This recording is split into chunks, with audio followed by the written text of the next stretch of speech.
পুরানো দিনের কথা, যখন একটি গ্রামে দুই ভাই বাস করত।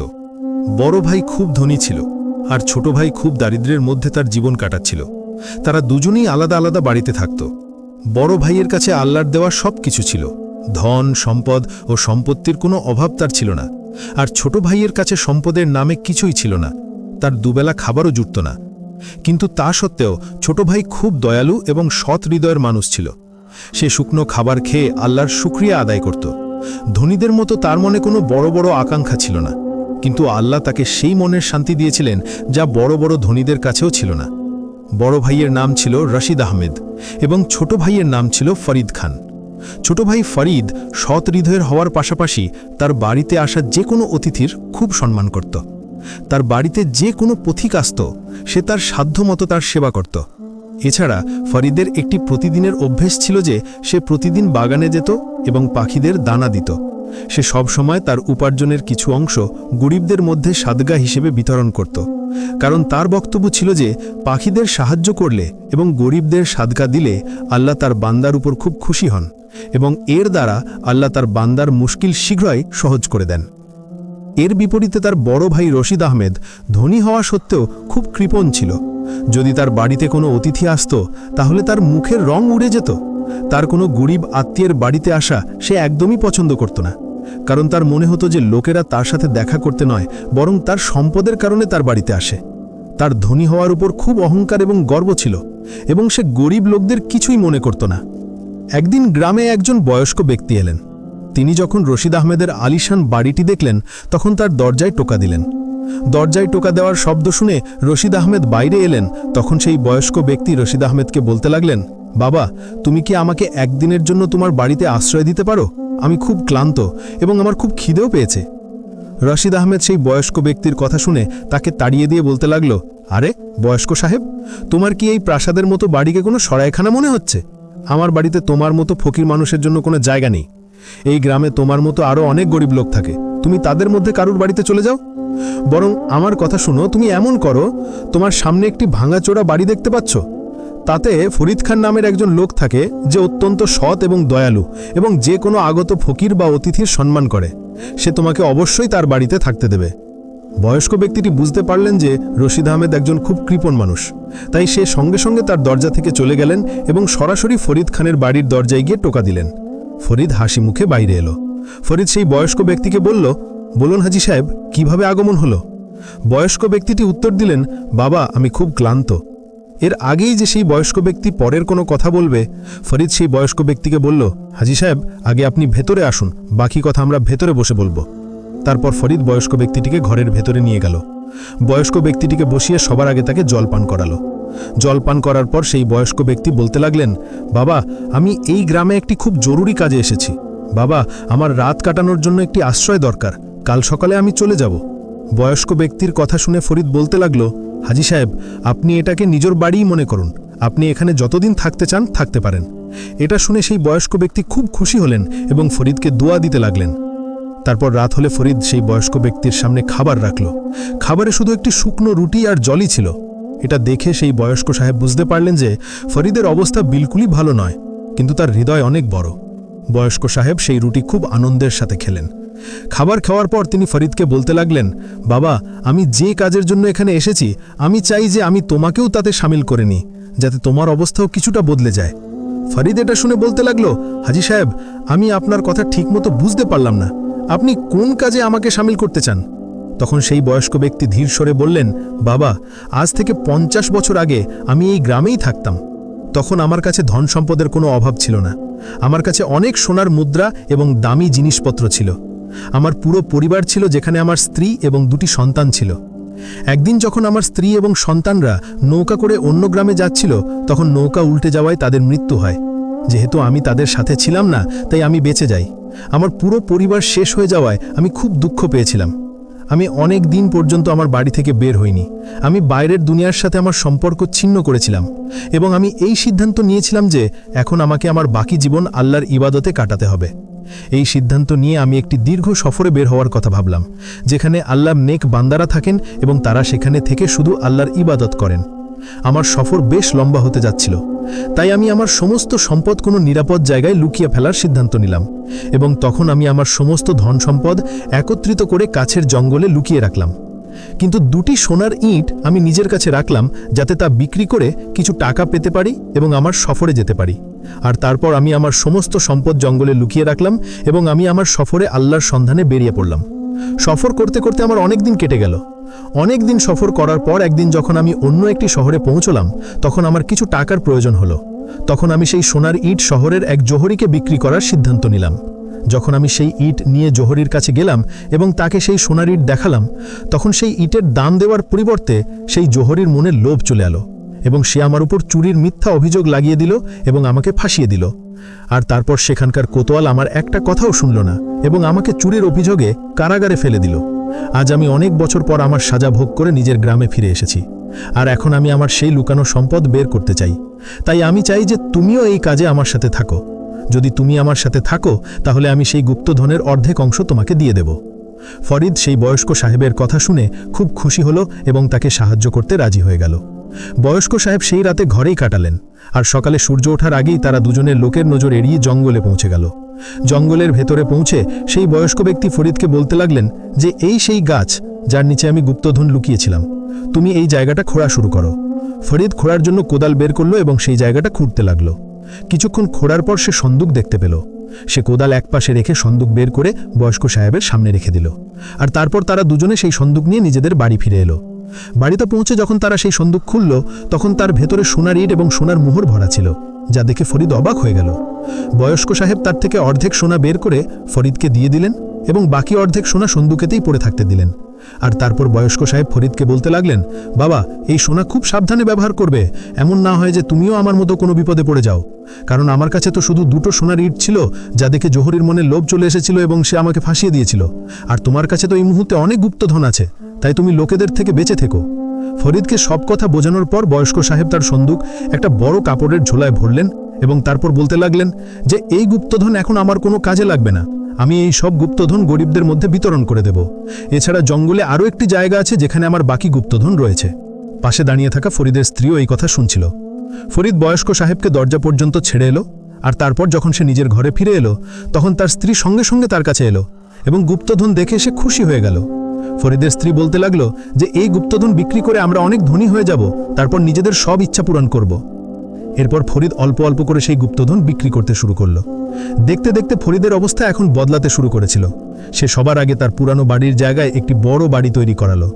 কিন্তু এত ধনী হয়ে যাওয়ার পরেও তার মনে বিলকুল অহংকার আসেনি। তার বাড়িতে যে কোনো অতিথি আসত, সে আগের থেকেও বেশি করে তার আপ্যায়ন করত এবং এছাড়া সে এখনও পাখিদের দানা দিতে ভোলেনি। সে প্রতিদিন সকালে আগের মতোই বাগানে যেত এবং পাখিদের দানা দিত এবং তাদের সাথে কথা বলার চেষ্টা করত। সে এখনও তার উপার্জনের কিছু অংশ গরিব ও মিসকিনদের মধ্যে সাদকা হিসেবে বিতরণ করত, কারণ তার বিশ্বাস ছিল যে তার কাছে যে এই সম্পদ এসেছে তা এই সাদকা এবং দয়ার ফলে এসেছে, কারণ সে জানত যে সাদকার দৌলত কখনো না কখনো অবশ্যই ফিরে আসে।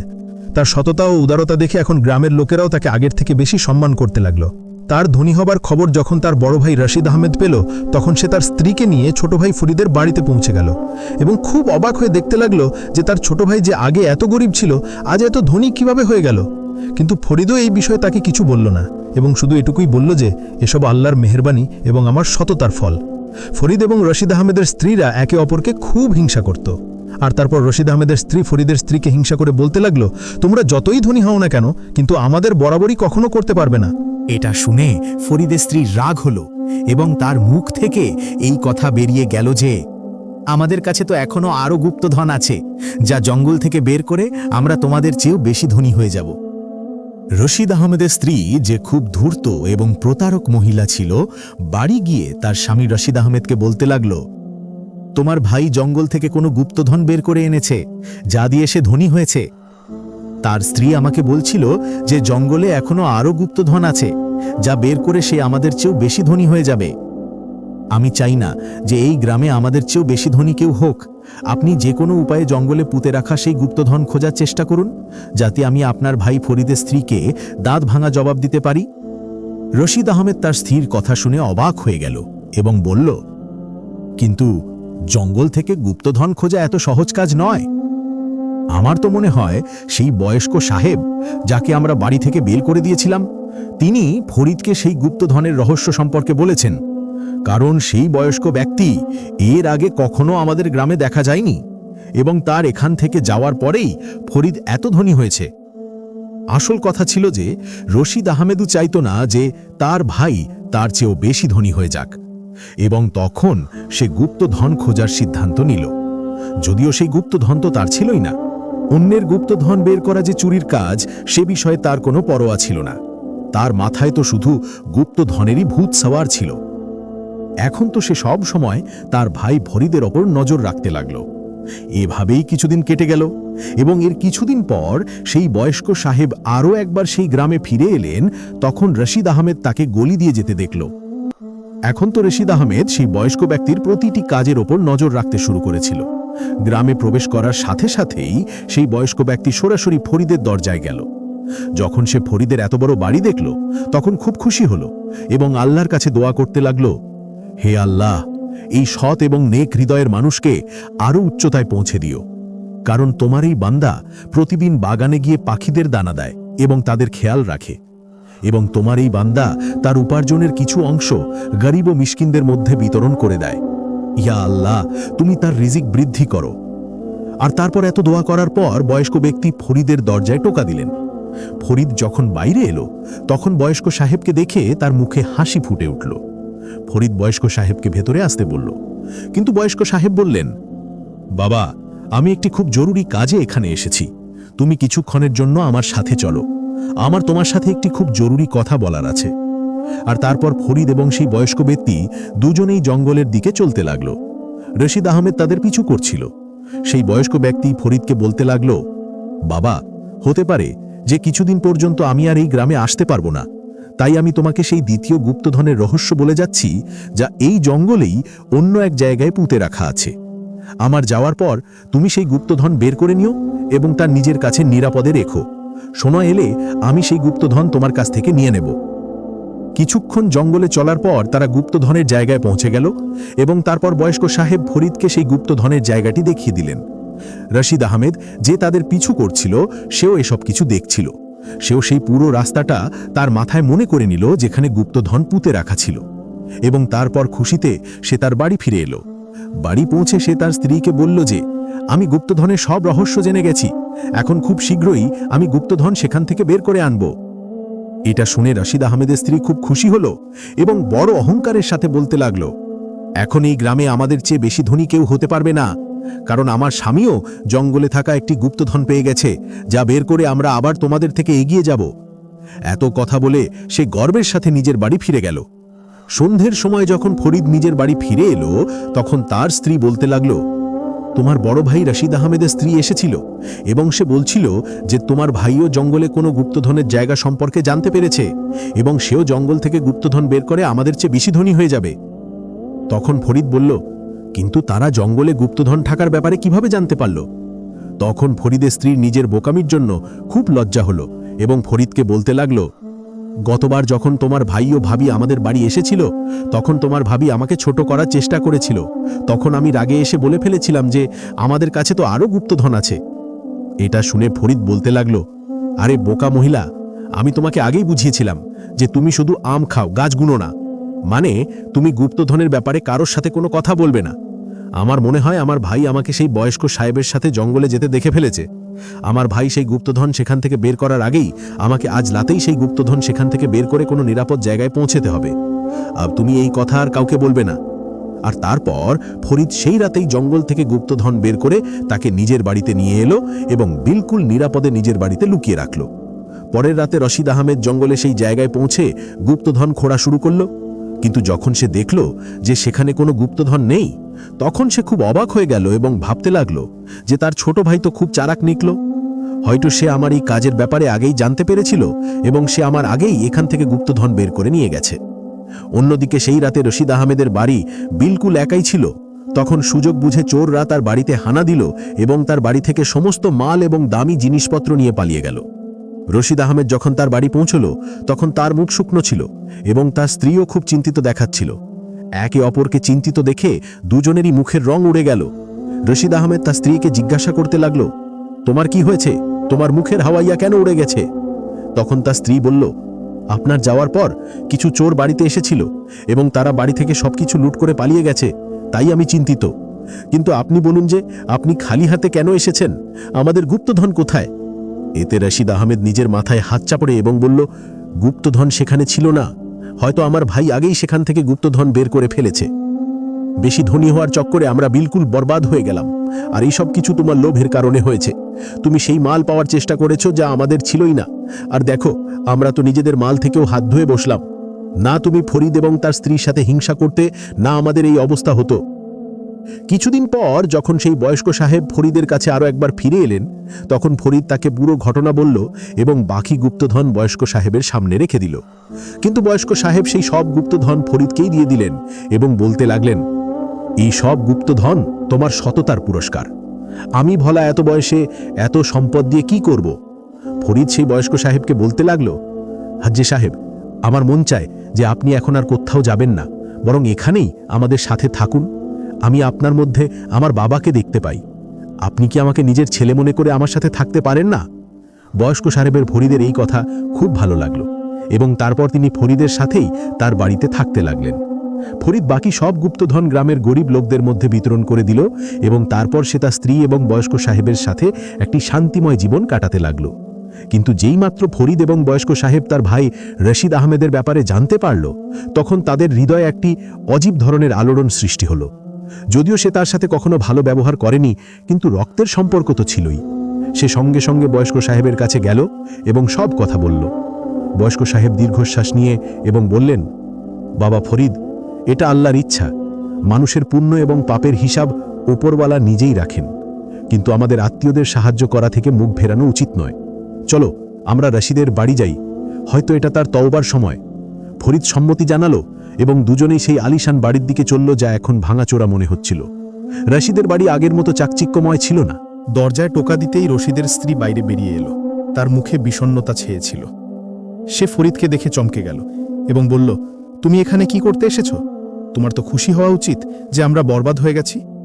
ফরিদ নম্রভাবে বলল, ভাবি, এমন বলো না। আমরা তো শুধু খোঁজ খবর নিতে এসেছি। আল্লাহ আমাদের এত দিয়েছেন যে আমরা আমাদের ভাইয়ের সাহায্য করতে পারি। বয়স্ক সাহেবও সালাম করলেন এবং ভেতরে আসার অনুমতি চাইলেন। রশিদ আহমেদ ভেতরে বসেছিল, তার মুখ হলুদ হয়ে গিয়েছিল। সে ফরিদ ও বয়স্ক সাহেবকে দেখে উঠে দাঁড়ালো এবং বলল, তোমরা দুজনে এখানে আমার উপর হাসতে এসেছ? আমি জানি আমার ভুল ছিল, লোভ আমাকে অন্ধ করে দিয়েছিল। তারপর বয়স্ক সাহেব রশিদকে বসালেন এবং ধীর সরে বলতে লাগলেন, বাবা রশিদ, আল্লাহর শুকরিয়া যে তুমি নিজের ভুল বুঝতে পেরেছ। কিন্তু শুধু বুঝলেই কাজ হবে না, মানুষকে তওবা করতে হয়। আর তওবার মানে হলো মন থেকে বদলে যাওয়া। তোমার মনে আছে আমি তোমার দরজায় টোকা দিয়েছিলাম, কিন্তু তুমি আমাকে তাড়িয়ে দিয়েছিলে। আল্লাহ আমাকে ফরিদের মতো নেক বান্দার সাথে মিলিয়ে দিয়েছেন, যে আমার সম্মান করেছে এবং আমার সাহায্য করেছে। তুমি ধনী ছিলে, কিন্তু তোমার মন গরিব ছিল। লোভ এবং হিংসা তোমাকে বরবাদ করে দিয়েছে। কোরআনে আল্লাহ বলেন যে যে হিংসা করে সে নিজেই জ্বলে এবং অন্যকে জ্বালানোর চেষ্টা করে। তুমি ফরিদের সাথে হিংসা করেছ, তার সম্পদের উপর নজর রেখেছ, কিন্তু দেখো আল্লাহ তোমাকে শিক্ষা দিয়েছেন। এখন সময় এসেছে যে তুমি সৎ পথে চলো। রশিদ মাথা নিচু করে বলল, হাজি সাহেব, আমি অনেক পাপ করেছি। আমি কৃপণ ছিলাম, অহংকার করতাম, গরিবদের কিছুই মনে করতাম না। কিন্তু এখন আমার কাছে কিছুই নেই। চোরেরা সব লুট করে নিয়ে গেছে। আমি কি করব? বয়স্ক সাহেব হাসলেন এবং বললেন, বাবা, আল্লাহর রহমত কখনো শেষ হয় না, কিন্তু প্রথমে তোমাকে নিজের পরীক্ষা দিতে হবে। যদি তুমি এতে পাশ করো, তাহলে আমি তোমাকে এমন পথ দেখাবো যা তোমার জীবন বদলে দেবে। পরীক্ষা হলো এই যে তুমি 3 দিন পর্যন্ত গ্রামের গরিবদের সাহায্য করো। প্রতিদিন সকালে উঠে বাগানে পাখিদের দানা দাও, যেমন ফরিদ করে। তারপর তোমার পুরানো উপার্জনের যা কিছু বাকি আছে তা থেকে গরিবদের সাদকা দাও এবং সন্ধ্যায় মসজিদে গিয়ে নামাজ পড়ো এবং আল্লাহর কাছে ক্ষমা চাও। পরীক্ষা শেষ হলে সে বয়স্ক সাহেবের কাছে গেল এবং বলল, হাজি সাহেব, আমি মন থেকে করেছি। বয়স্ক সাহেব বললেন, বাবা, তুমি পাশ করেছ। আল্লাহ তোমার তওবা কবুল করেছেন। এখন দেখো কি হয়। এরপর ফরিদ রশিদকে নিজের বাড়িতে ডাকলো এবং বলল, ভাই, আমরা সবাই একসাথে থাকব। আল্লাহ আমাদের আবার মিলিয়ে দিয়েছেন। রশিদের স্ত্রীও বদলে গেল। সে ফরিদের স্ত্রীর কাছে ক্ষমা চাইল। গ্রামেই খবর ছড়িয়ে পড়ল যে রশিদ বদলে গেছে। লোকেরা তাকে সম্মান করতে লাগল। বয়স্ক সাহেব রশিদকে জানালেন যে সেই গুপ্তধন যা ফরিদের কাছে ছিল তার কিছু অংশ রশিদকেও দেওয়া যেতে পারে, কিন্তু শুধু নেক কাজের জন্য। রশিদ মানা করে দিল এবং বলল, না হাজি সাহেব, আমি নিজের পরিশ্রমে কামাবো, লোভ আমাকে বরবাদ করেছিল। সময় কাটতে লাগল। ফরিদ এবং রশিদ এখন একসাথে ব্যবসা করতে লাগল। তারা গ্রামে একটি ছোট দোকান খুলল, যেখান থেকে গরিবদের সস্তায় জিনিসপত্র দিত। বয়স্ক সাহেব তাদের সাথে থাকতেন এবং প্রতি সন্ধ্যায় কোরআন তেলাওয়াত করতেন। একদিন গ্রামে একটি বড় ঝড় এলো, অনেক বাড়িঘর ধ্বংস হয়ে গেল। রশিদ এবং ফরিদ মিলে সবার সাহায্য করল। রশিদ তার সমস্ত সঞ্চয় বের করল এবং গরিবদের বাড়ি তৈরি করে দিল। লোকেরা বলতে লাগল, রশিদ এখন সৎহৃদয়ের হয়ে গেছে। বয়স্ক সাহেব দেখে খুশি হলেন এবং বললেন, দেখো বাবারা, নেক কাজ কখনো বৃথা যায় না, আল্লাহর শুকরিয়া আদায় করো। আর এরপর রশিদ তার ভাইয়ের মতন সৎ এবং দয়ালু হয়ে গেল। সে তার ভাইয়ের মতন পাখিদের দানা দিত এবং তার উপার্জনের কিছু অংশ গরিব ও মিসকিনদের মধ্যে বিতরণ করত। তার দয়ালুতা দেখে এখন সব লোক খুশিতে একসাথে জীবন কাটাতে লাগল। এই গল্প থেকে আমরা এই শিক্ষা পাই যে সম্পদ বা দারিদ্র্য মানুষের আসল পরিচয় নয়, বরং হৃদয়ের পরিচ্ছন্নতা, ধৈর্য এবং শুকরিয়াই মানুষকে পরিপূর্ণ করে। বড় ভাই ধনী ছিল, কিন্তু তার মনে অহংকার ছিল, আর ছোট ভাই দারিদ্র্য সত্ত্বেও অল্পে তুষ্ট ছিল এবং আল্লাহর উপর বিশ্বাস রাখত। গল্পটি এই বার্তা দেয় যে যে মানুষ আল্লাহর দেয়া নেয়ামতের উপর শুকরিয়া আদায় করে, আল্লাহ তাকে আরও বরকত দেন, আর যে অহংকার এবং আত্মপ্রতারণায় থাকে তার সম্পদও বরকতহীন হয়ে যায়। এই দাস্তানে আমরা এটা অনুভব করি যে শান্তি ধনী হওয়া থেকে নয়, ঈমান এবং ধৈর্য থেকে পাওয়া যায়। তাই সব সময় ন্যায়, ভালোবাসা এবং দয়ালুতাকে গ্রহণ করা উচিত, কারণ এটাই আসল সম্পদ যা দুনিয়া এবং আখেরাত দুটোতেই কাজে আসে। যদি আপনাদের আমাদের এই গল্পটি ভালো লেগে থাকে, তাহলে ভিডিওটি লাইক করুন, শেয়ার করুন এবং কমেন্ট বক্সে আপনার মূল্যবান মতামত অবশ্যই প্রকাশ করুন।